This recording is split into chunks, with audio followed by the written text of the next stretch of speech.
Wes Patterson, cool guy, huh? Yeah, Awesome. awesome. That's really cool. I mean, So you were playing golf with him? yeah, we golfed. He mentioned it. You know, I didn't know if I was going to bring it up or not, though I put it on my Instagram. It was fun. We were at TGL. I saw him there. We're hanging out.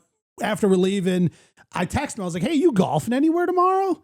And he was like, "Oh, I got some meetings in the morning, but if you want, come by Tequesta, which is his country club he's a member at.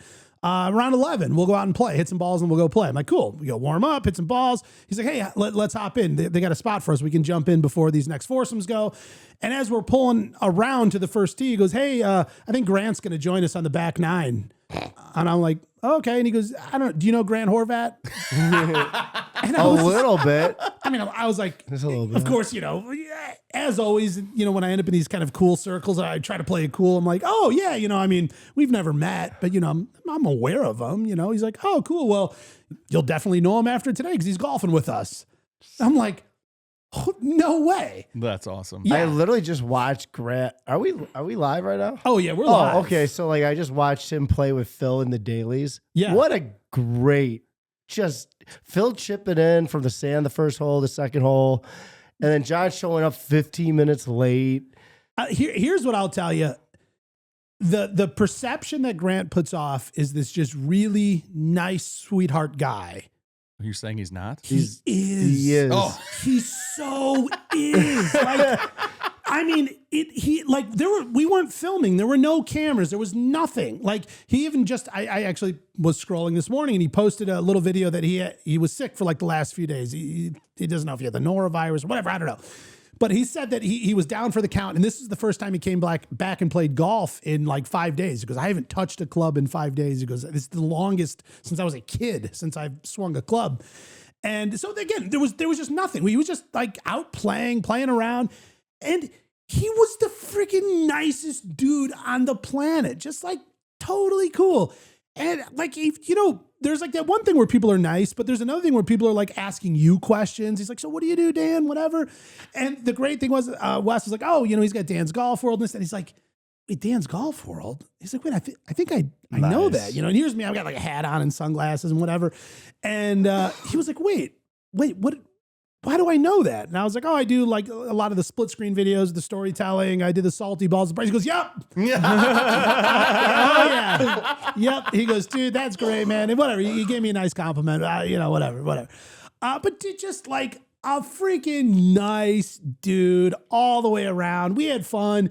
And it was cool. He just told some stories. He was telling about how, he and Phil Mickelson teamed up and got together. And he just a lot of fun. He was even talking about some behind the scenes stuff from the John Daly thing and just talking about how much fun they are. But here was one of the coolest parts of it. He said that Phil Mickelson is straight up full blown one of the coolest dudes on the planet. And he was like, I feel like Phil sort of caught a bad rap for some stuff. And then that one guy wrote this book and told a bunch of stuff about Phil Mickelson's life. And then the live thing happened. And he's like, but the part that Phil doesn't get enough respect for is when the whole live golf PGA thing sort of went down initially, Phil Mickelson was fighting for every golfer and their media rights. And what he said is, that and it all came back to me. I was like, that's right. Like, and that whole thing got washed away because he went to live, and then he's the new villain again and all that. But he said Phil was on a war path for all of these tour players to have access to their own media rights. And he said the thing is like if like in the NBA, like these guys do a cool play and then they share it on their Instagram and whatever, like they just want to show this, they were dunking on this dude or whatever. He's like, PGA Tour players don't have that right. They have to license and pay for that footage to show a cool long putt they made or a drive they did or something fun that happened. Oh, wow. And he's like, he just always felt like it wasn't fair. He was like, we were the ones who performed that shot. That was our moment. Some of these moments are our legacy and our history and everything we've done. And you're saying that we have no access to that. We don't have any way to put something together and share the moment that, Phil Mickelson won another Masters or whatever it may be. And he was fighting for that. And so in that process, he goes, okay, well then I'm going to go to another tour. Then I'm going to go to a tour that allows that. And because he was fighting for that for all golfers. And, you know, it's sort of something that gets lost in the story of Phil Mickelson. And it was just fun hearing Grant talk about that, talking about how cool of a dude he is. And he was just like, dude, Phil is funny. He's like, he is, I mean, his one-liners and stuff you hear in the video are killer. He's like, but he's funny all the time. He's funny in the parking lot. He's funny at lunch. He's just a funny, cool dude. And man, what a wild, fun sort of turn to the day. Heading out golfing with Wes, which was already a blast. Wes, killer dude, great time. I was so appreciative he brought me out to his club. And then boom, changed the story. Grant's joining us at the turn. We played the back nine and we were all kind of done and nobody was ready to be like done. And they're like, is anybody ever ready to be done? No. And so the question went around the group. It's like, should we go play a few more holes? And everybody was like, yeah. And Grant's like, yeah, I don't want to be done. And so we went back to the starter and he's like, yeah, there's some room kind of a few groups ahead. So we jumped out to the third or fourth hole and then played another 5 or 6 holes together again. It was a lot of fun. And one of the really special moments was, again, just normal, cool guys. Wes, super normal, cool guy. Grant, super normal, cool guy. Grant did this cool little like 30 yards out from the fairway chip shot and it like checks up nicely and kind of rolls up very makeable putt distance to the pin. And I just saw him like take the shot and I was looking at like kind of his weight and the way he was standing through the shot and his position. And I just said to Grant, I was like, hey, you know, are you shifting weight into your front foot or, you know, how are you doing that with your balance through that shot? And he just jumped right into I love talking about golf mode. Yeah. And I'm like, in my mind, I'm like, I'm watching a YouTube video. Yeah. Like I'm not here in reality. I am actually on youtube.com/Grant Horvat or whatever. And he was just having fun. He was just like, dude, he's like, yeah, so whenever I take this shot, I start with all my weight in my lead foot and I keep it there. He goes, so I am not trying to, like I am in a proper full swing shot where I'm shifting weight back and driving back through that forward foot. He goes, on a shot about this distance, I keep it there. I have weight pressed forward.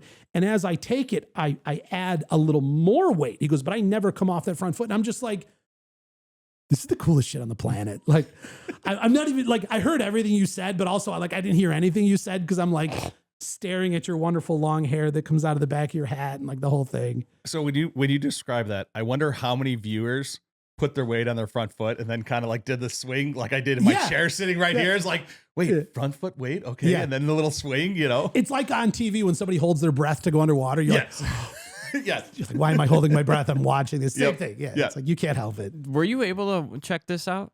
I haven't seen the full thing yet. I have seen tons of clips on social, but I haven't watched the full match yet. Dude, John and Phil together. It's just, dude, the stories that they were telling, the jokes they were cracking. Like little John was getting on his dad about stuff in the video. Like, it's so funny. Wow.